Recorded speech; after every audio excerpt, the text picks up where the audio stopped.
In essence, she has stated that her coach does not want her to perform at her level. The Indiana Fever clearly do not want Caitlin to remain Caitlin. Our offense was working when Kate was hurt, and I believe everyone noticed that we kind of gained some flow. Now, though, we need to have a new offense when she's in there because she's whoa. Hold up, hold up, hold up.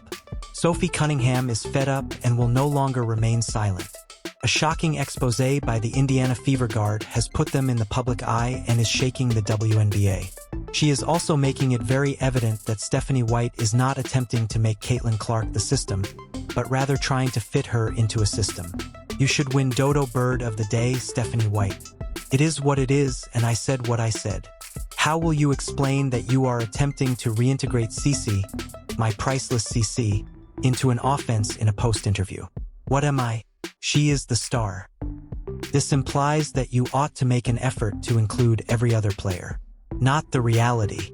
Interviews revealing Caitlin's dissatisfaction at being played out of position and having to excel in roles that aren't even appropriate for her.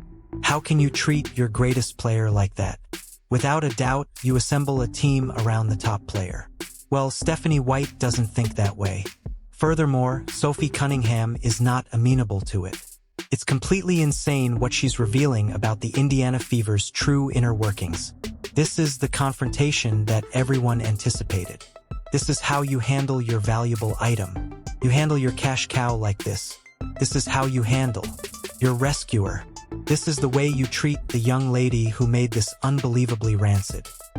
After rehearsal, Sophie Cunningham snatched up the microphone and, with the delicacy of a trailer park tornado and the accuracy of a Navy SEAL, exploded Stephanie White's well-prepared talking points. Today, we honor Sophie Cunningham. As White continues to talk about integration and slow-pace sets, Sophie stared directly into the camera and essentially yelled, "This roster should orbit around Caitlin Clark, not force her to squeeze into some outdated Connecticut playbook." Her support for Kane Clark extends beyond the court. She also advocates for her in the media. Sophie Cunningham will take action during games when Caitlin Clark is pushed around and tossed to the ground, while teammates stand there staring and doing nothing.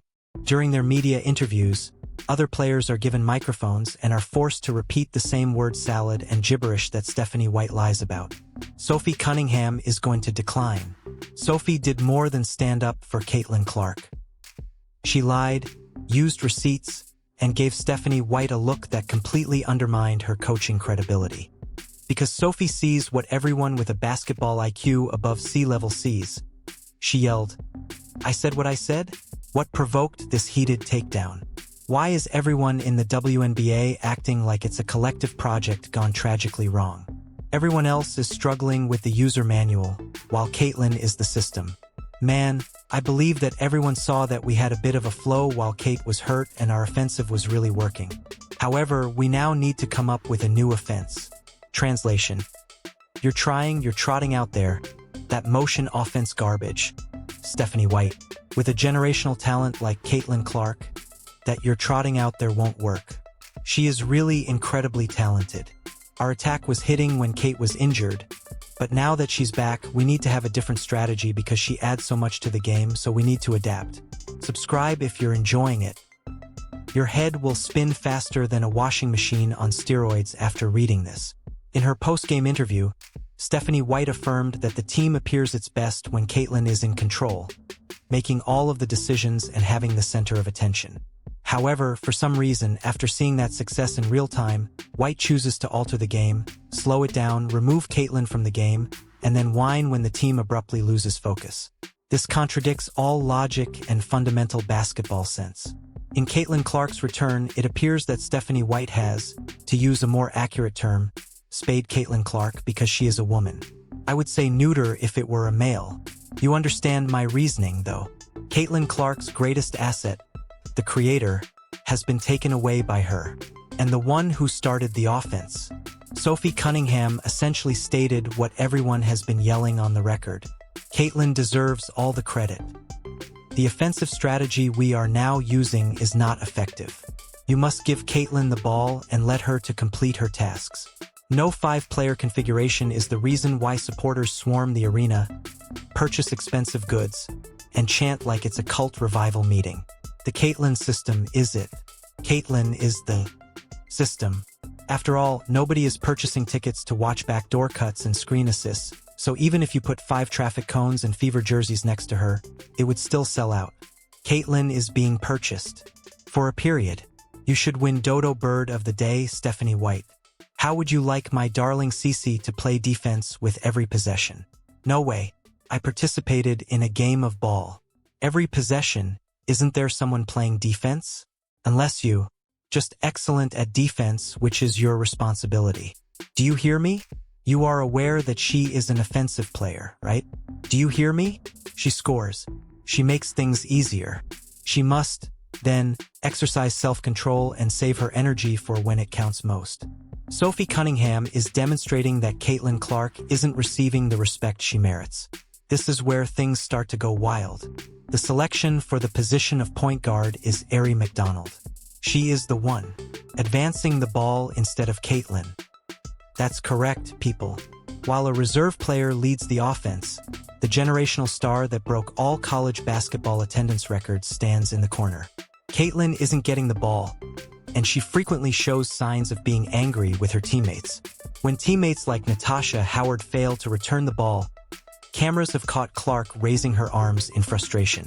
Scenes that go viral fast and provoke discussion about her body language and the dynamics of the team. This isn't only basketball.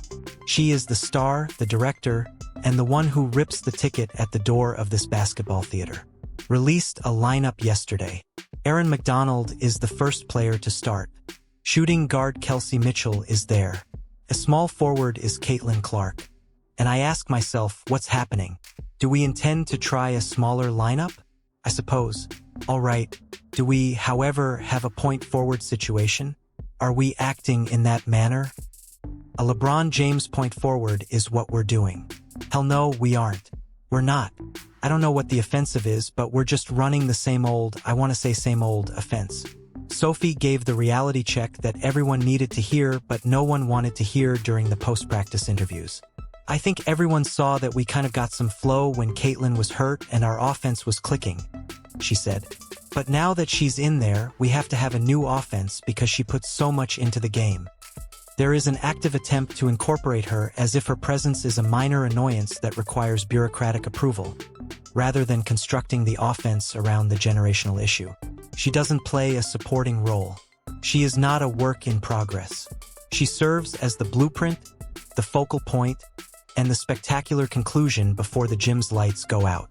The point about the destructive players on their own islands was also made by Sophie. For example, this is not a professional basketball team. It's a tropical vacation. Suddenly, the WNBA, transformed into Survivor Indiana Fever Edition, where everyone is too preoccupied with paddling alone to realize the boat is sinking, chemistry is folklore, and trust is a myth. We all want it now, I believe. We are aware of this team's potential, but we are unable to consider it. Everything that works here needs to be carried over to tomorrow's game, so you really need to take it day by day. In the next 7 days or so, we have a lot of games planned. Therefore, it is ensuring our mental well-being. Physically ensuring that we're recovering, ensuring. Off the court, we're taking care of our bodies, but I believe you guys can see that we're trying to sort it out. We're all a little frustrated, I believe. We're attempting to determine what defensively works for us, what doesn't, and what is working. However, in the end, I believe that we can rely on not being outworked, ensuring that we are the aggressors, obtaining orts, and managing what we can control. The simple truth, which is more painful than it should be, is what I believe we must do. The Fever from Indiana have Caitlin Clark as a superstar, but they treat her like a mere player. It would be like having a Ferrari but only using it to go grocery shopping. A once-in-a-generation talent, Clark is. She is the type of athlete who has the power to alter the WNBA's course.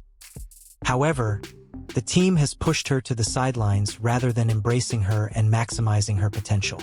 Not exactly, but in the way they don't include her in the strategy. We keep seeing her stand by while the team makes awkward plays through the post, just to have them end in a missed opportunity. Fans were disappointed and the layup occurred.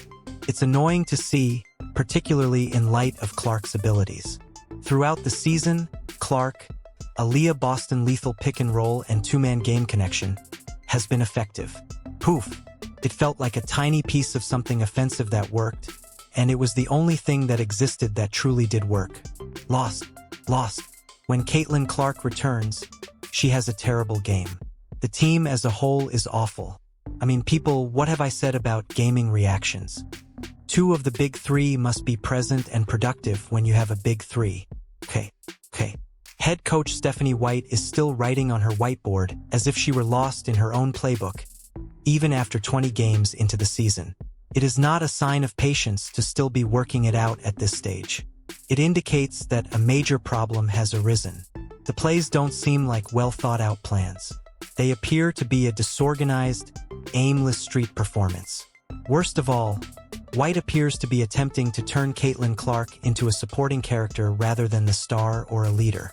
Additionally, Clark's potential to be a great player for this club and the league is diminished each time she is substituted out when she is getting momentum or when an open shot is missed.